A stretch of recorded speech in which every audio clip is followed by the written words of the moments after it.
So let's talk about divorce. So those of you that follow Hollywood news at all know that Aubrey Plaza, who's an actress, recently lost her husband, Jeff Baena, a couple of months ago when he unalived himself. And at the time, everybody was very sad. They put out a statement saying we're devastated by this loss, but nobody really knew why he actually unalived himself, right?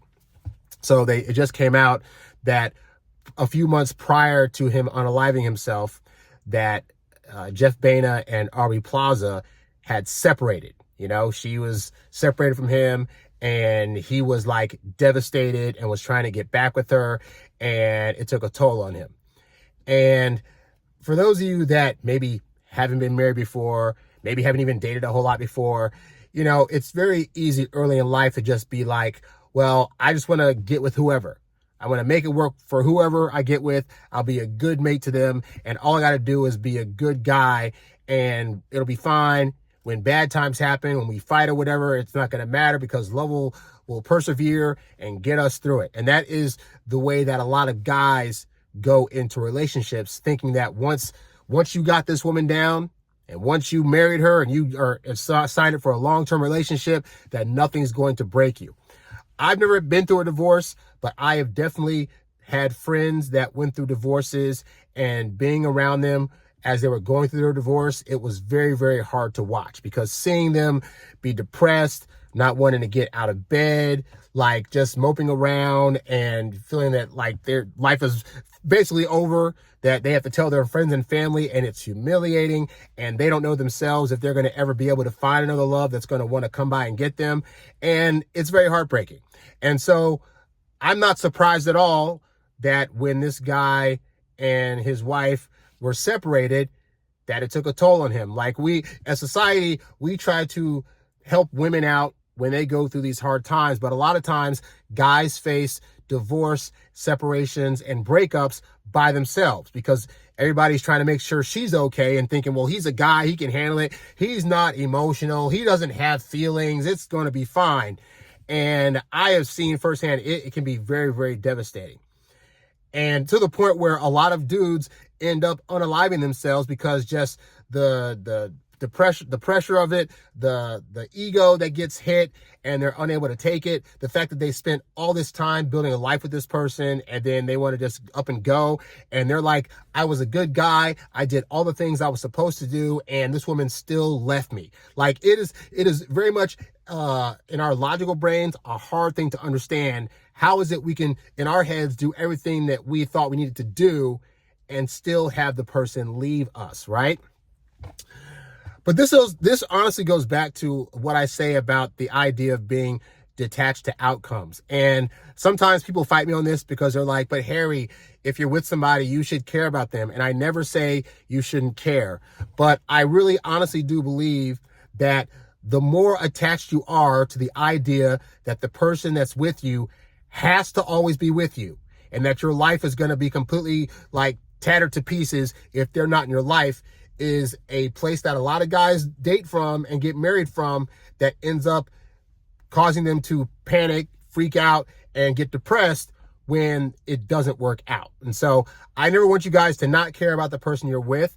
I just want you guys to have a more level-headed understanding that everybody in our life, whether they live with us until they die or they divorce us, at some point is going to leave. I lost my dad when I was 9. So I learned very on that regardless of how much you love somebody, there is no telling or promise that they got to be here the next day, whether that's they end up dying or they decide, you know what, I want to change in my life and I want to leave and I want to separate and I want to go with this person over here instead of you. That's bound to happen. And I know the sunk cost fallacy of, but you put so much effort and energy into something, it can be disappointing when all that effort proves to be for naught, when the other person's I don't want to be here. And hey, I'm not in their relationship. I don't know if they fought or maybe he was abusive or whatever. I don't think he probably was, but because everybody said he was nice. But even we know with that people can say that, but that doesn't mean in their personal relationships that way. But the point is that regardless of what they were going through, at the point that they separated, you can see he really didn't take it well, And the other thing too is that if you're a guy that's going through a divorce or a separation, please, please, please do not go through it alone. Like I said, I've had friends that went through it, and thank God, me and other people were able to be around to help whoever when they were going through this separation time or this divorce time, so that way they had somebody to talk to, or somebody to go out to dinner with, or somebody just to like be around when they were feeling depressed, And so I think sometimes as guys, we think that every single struggle we have, we're not really manly unless we take it on ourselves or prove to people we can do this without anybody's help.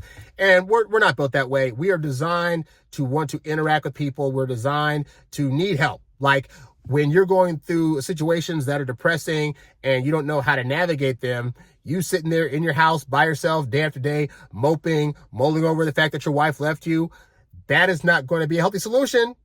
And that's not going to help you get out of a depressive mode, And so you really need to figure out who's in your circle, who's in your family you can talk to. Is there a therapist somewhere? But, it's hard to see in the moment when you're going through it that you're going to get past it. Like I said, I haven't been through any divorces, but I've definitely been in relationships that were long-term that I thought were going to work out, and then they didn't. And I'm sitting there like, what do I do now? Where do I go to? And thank God I had friends I could drive to just to hang at their house and spend the night and chat. I had people I could go to dinners with and people I could talk to in my life to where they would provide a good enough distraction for when I needed it. And then when I was by myself, I could figure out, okay, what do I got to do to move past this, But yeah, so don't think you got to take that on alone. Like, please, for the love of God, I don't care if you got to reach out to me or reach out to somebody in your close circle. Like, don't go through that crap alone, because you're going to think that you can, but there's going to be days that hit you where you're just like, man, she was my whole world, and I don't know how I'm going to survive without this person. And again, you don't have, in that mode that you're in, you don't have the foresight to see that this too shall pass. Like in the moment when she leaves you, whether you were with her for a year, 5 years, 10 years, 20 years, it's going to be devastating in part because our brains like consistency. And us being with a person nonstop, when that goes away, it's like cutting your arm off. You're like, oh my God, I had an arm here this whole time. I still feel like I have an arm, even though my arm is gone. What do I do? And so it's hard to see that in the moment, but 5, 7, 10 years from now, you got to look at where that person will be. And that person ideally will have moved on, will have learned lessons from the divorce situation, will have worked on themselves, and maybe things that they were doing during the relationship that they weren't aware of that caused the downfall of it. And then getting to a place where you're back to being more positive and realizing, oh, I was blind because I cared about this person so much, but there were other people out there that I actually were able to connect with and gel with. And, I said, I've been through breakups and it sucks in the moment. And then 6 months later, on to somebody else. Like, the reality is there are more than enough people around to where if this relationship does not work out, you can grieve it. I always recommend guys mourn their relationship, but also recognize that you two will get better. You will not forever stay in a depressive place. I've had friends that got divorced and years later they were able to find another mate and it worked out even better than the last one. And the one that came in was everything that they needed it to be, that the other one wasn't, So just don't be so short-sighted in thinking that if this girl doesn't work out, then that's it for you, As long as you're a guy that is constantly working on himself, improving, going after what he truly wants in life, there will be women around that will respect that. And then when you get into those relationships, also start to do a better job of vetting. Because I think for guys, we see pretty women and women that want to get with us and think, well, I can just make it work. Yeah, she's got some red flags and issues, but if she loves me enough, then I can make this work. And you can't go into relationships like that. You got to go into relationships looking at the person in front of you and saying, if this person never changed, could I deal with them long term? And a lot of guys think that they can, and then they can't. So you got to really look out for that. But again, that's just another life lesson. If nothing else, divorces, breakups, separations teach us life lessons about ourselves and give us insights into what things could we be working on, whether it's a personality flaw or just being able to vet somebody better that can help us for next time. So I just want to give that note. I don't know if any divorce guys are watching this, but if you are, just understand there is help out there. You are not alone. You're not the first person to go through a major breakup or divorce of some kind. And even if you have legal stuff going on that's terrorizing you, whatever, just keep your head straight. This too shall pass. You will get through it. Just don't give up hope. And for the love of God, do not unalive yourself, because somebody here, even if it's not your ex-wife, somebody here is depending on you, really cares about you. And even if that's not true and you're just by yourself, you deserve to be here simply because you exist. That's real talk. So that's all I got. Hopefully you learned something from this, and I will catch you guys on the next one. Peace.